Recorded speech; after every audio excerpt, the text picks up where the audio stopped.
শিলিগুড়ির সমরনগর বউবাজার এলাকায় স্ত্রী সন্তান সহ এক ব্যক্তির রহস্যজনক মৃত্যুর ঘটনায় 1 মাস পর উঠে আসছে চাঞ্চল্যকর তথ্য।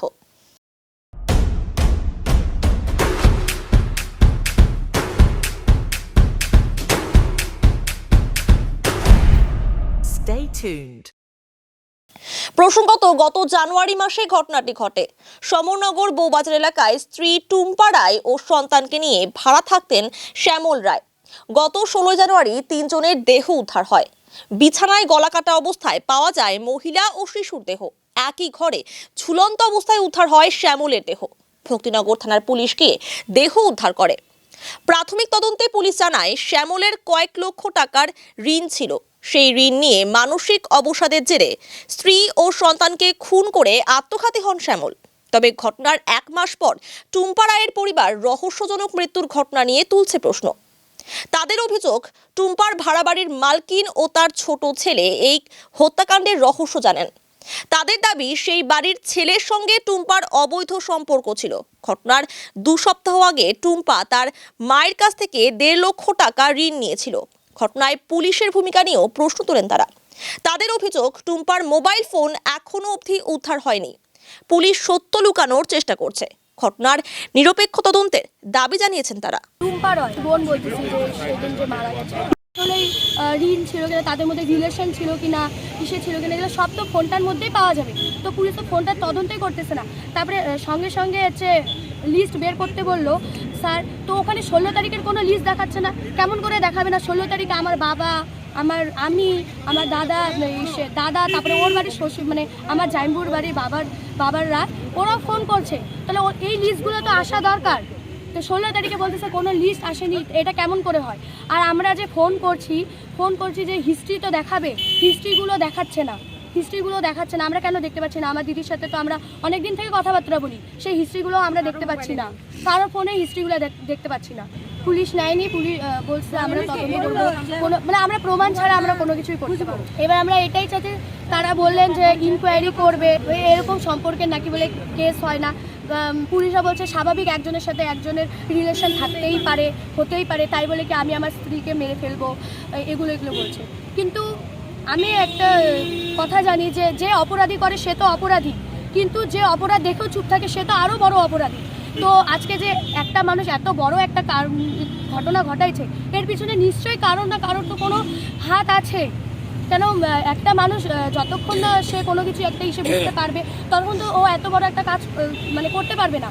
আমি এটাই চাচ্ছি যে এর পিছনে আমার যদি জাইম্বুও করে থাকে, কিন্তু এর পিছনে একটা সঠিক তো কারণ আছে। ও কিসের জন্য আজকে এত বড় ঘটনা একটা ঘটাইল, সন্দেহের কারণে, কিসের কারণে? তো আমরা এটাই বলছি, ওই রাতে কি হয়েছে না হয়েছে আমরা কিন্তু কিছুই জানি না।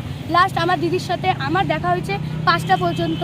ব্যাংক থেকে বাড়ি আসে, ও বাড়ি চলে যায়। তারপরে আর কোনো কথাবার্তা আমাদের মধ্যে হয়নি। তারপরে ওদিন 7টা, 7:30 নাগাদ আমার মা ফোন করছিল আমাদের বাড়িতে আসার জন্য, তো আসেনি।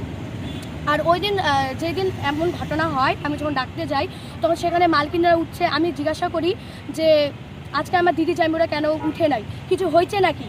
তখন ওই বাড়ির যে বড় ছেলের যে বউ আছে, আমি জিজ্ঞাসা করছি যে দিদি, আমার জাইম্বু দিদির মধ্যে কি কোনো রাত্রেবেলা অশান্তি হয়েছে যে আজকে ওরা এখনও উঠেনি? তখন উনি বলেন যে রাত্রেবেলা না, আমি একটু হাল্লাচিল্লা শুনছি।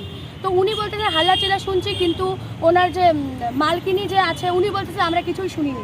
তো এত ঘটনা, এত মানে টাইম হয়ে যাওয়ার পরও উনি আমাদেরকে একটাই কথা বলছে, ঘুমাচ্ছে। তারপরে আমরা তো বাড়ির লোক, আমরা তো না থাকতে পারে, একটা বাচ্চা মানুষ তো এতক্ষণ ঘুমাবে না। যার পরে আমরা গেট ভাঙিয়ে দেখি যে এমন অবস্থা।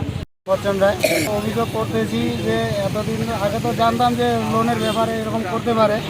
এখন আমরা লোকের মুখে শুনতেছি যে ওই বাড়ির ছোট ছেলের সাথে আমার বোনের কি সম্পর্ক ছিল, মানে ভালোবাসার সম্পর্ক।